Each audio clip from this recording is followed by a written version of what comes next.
Hello, welcome to a new Ostrich video and second part of our radio navigation quiz. And today we're trying to find our way around the area of Hamburg. So if we look out to our left, we have Hamburg Airport here, and here's the city, and now we are flying directly to the west. So now we want to fly towards the Northwest NDB.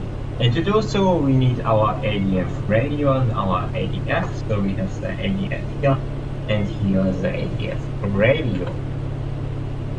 So first of all, you can see here the ADF needle pointing towards the NDB, or if it's off, it's resting in position. And here we have the radio. So let's switch it on, and you see the needle is moving, pointing towards suspect NDB, what is currently available. But to get NDB we have to switch on the right frequency, and Northwest has frequency 370, so let's take 3, 7, and yes, the last two digits are a bit twitchy usually because it's not a 3D dial, it's a combination. So let's press Ctrl 6, dial and the quick radios, and 372, that's the correct radio, and now switch to the Northwest NDB. And you see the needle is moving, pointing nearly in our flight direction, what is nice, and it's swiveling a bit. So the signal is not as strong as would like to have it. So in order to now use the NDB, we first have to verify that we use the correct NDB, and also as it's nearly there, let's go a little bit more south so the demonstration is more clear. Let's take 230. So, very nice.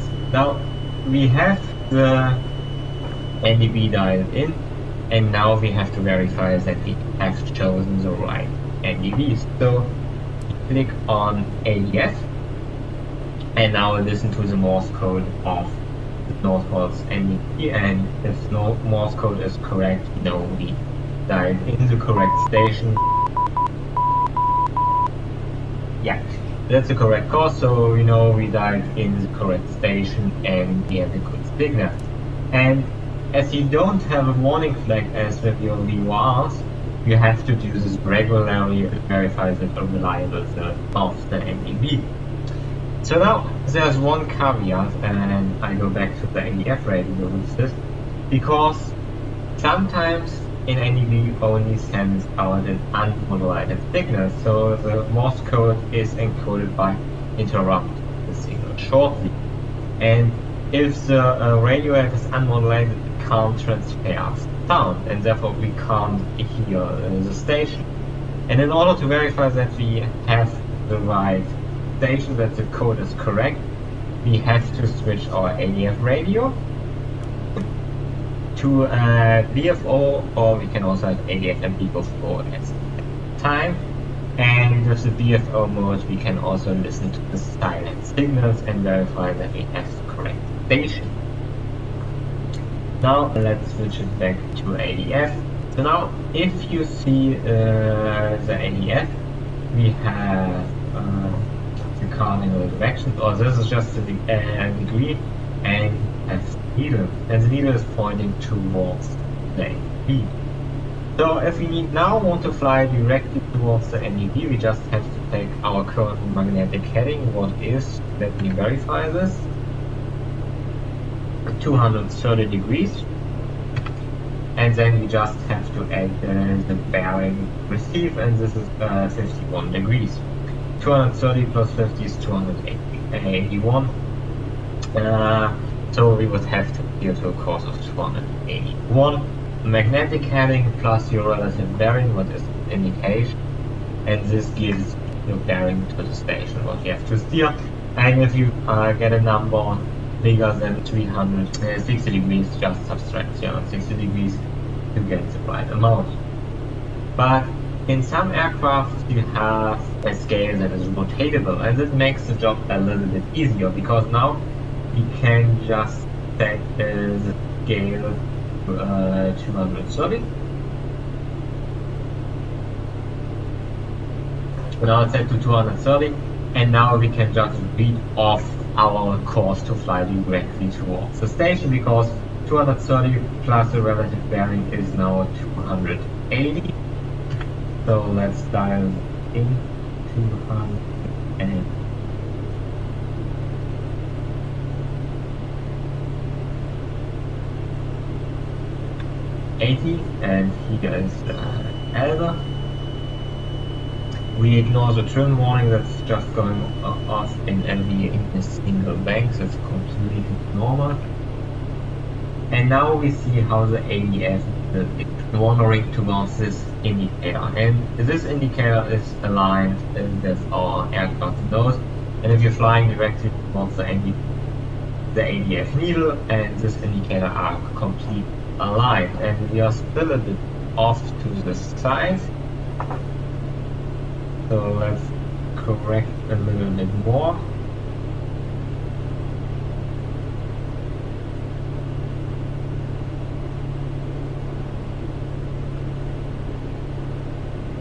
Until this needle is aligned, and then we're flying directly towards the NDB. So now, this is really nice, but sometimes you want to fly using a specific track towards the NDB. So let's do this. We are flying direct west again.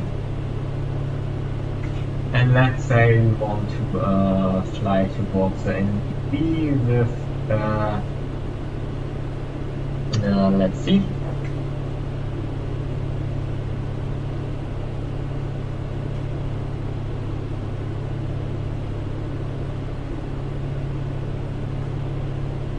So let's say we want to fly on a 300-degree track towards the NDB. So if you're flying 200 directly to the west, we know it's 30 degrees plus. So if you don't have a rotating gear, you know you would have to turn on a 300 degree if the needle is 30 degrees to the right. But with a rotating needle like here, we can set the course on 270. And now if the ADF needle is pointing towards 300 degrees, so our desired track, we have to turn on our desired track. And that's basically all things we have to do to find our way with an NDB.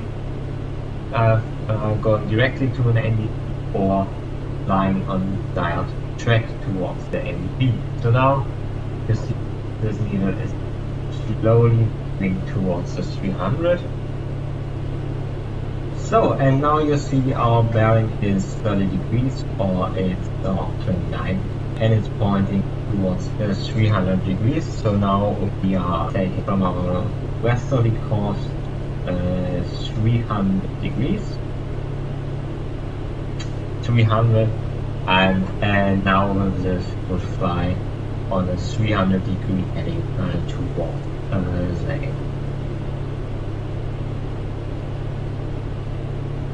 very nice. Now the needle is moving, and let's come down. Yeah, everything is looking fine here, and northwards NDB is down here, so we are not so far away.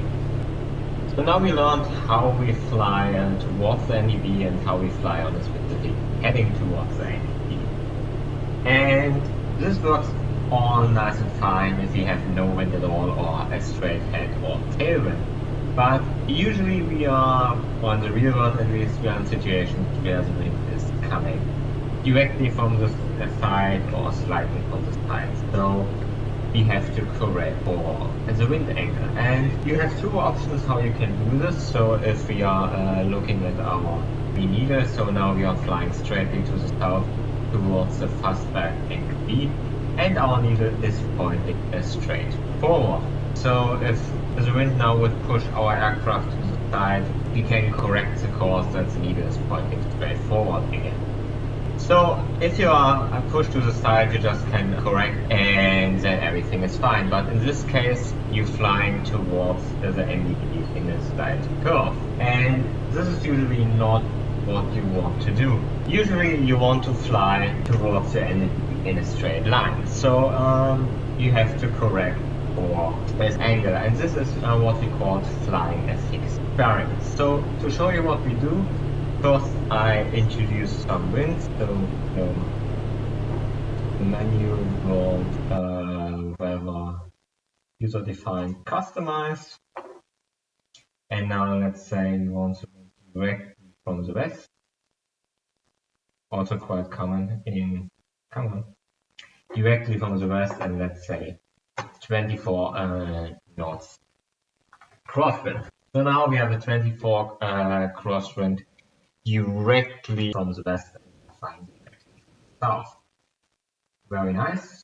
Okay, and you see now the headwinds kicks in at the menu bar.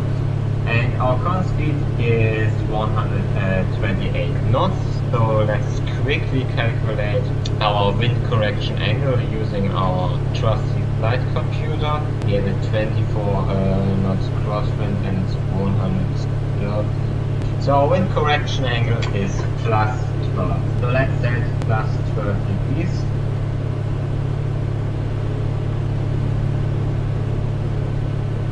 And there it is. And now we are correcting for our crosswind. Very nice. And if we now look at our ADF needle, it is pointing, in this case 15 degrees, but after a while it will point 12 degrees bearing the left. It's a bit bumpy, so you see it's shaking a bit, but usually if you have a wind correction angle what is plus 12 degrees, your ADF needle now should show you a bearing of minus 12 degrees. If your needle doesn't move, you know you have chosen the correct wind correction angle and you're still flying towards the NDB in a straight line on the desired track. Now, usually you can't set a specific wind speed, so you are always a little bit in doubt if you choose the correct wind correction angle. And this is very easy to see, so you are watching the needle closely for some time. If it's moving away from the center, so in this direction, you know you choose a wind correction angle that is too big. And if it's moving towards the center, you know you choose a wind correction angle that is more. And of course, all the things we talked about now are valid when you're flying inbound with the NDB. If you're flying outbound with the NDB, of course, everything is the other way around and you're using the bottom end of your ADF needle. So when you see now it's moving away from the center, so my wind correction angle was a little bit too big. So let's correct this and what the needle is doing. So that was it for this video. I hope you liked it, you enjoyed it, and as always, if you have questions or comments, just leave them down below. And all that's left to say now is thanks for watching and see you at the next time. Bye bye.